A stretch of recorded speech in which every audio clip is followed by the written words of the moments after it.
La parole à Madame Dominique Kiel-Moës.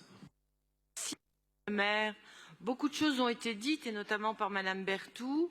J'avoue que moi, je trouve ça plutôt amusant d'associer Mystique et sa radicalité et son féminisme à la chapelle et à la chapelle Saint-Médard et au square Saint-Médard.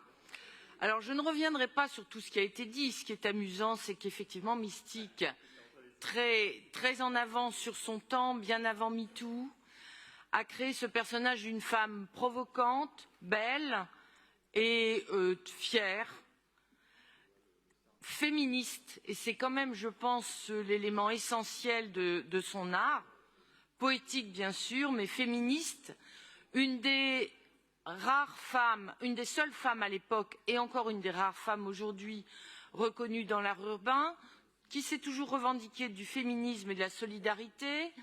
Elle a mis son œuvre au service de la justice sociale et du féminisme. Je ne répéterai jamais assez ce mot, qui pour moi n'est pas un gros mot, j'espère que pour personne dans cette assemblée d'ailleurs.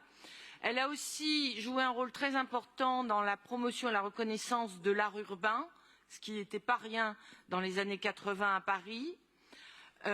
C'est vrai quand même, Madame Berthoud, qu'on a des graphes de Mystique plutôt dans les quartiers populaires, mais il est vrai qu'à l'époque, le 5e était encore un quartier populaire.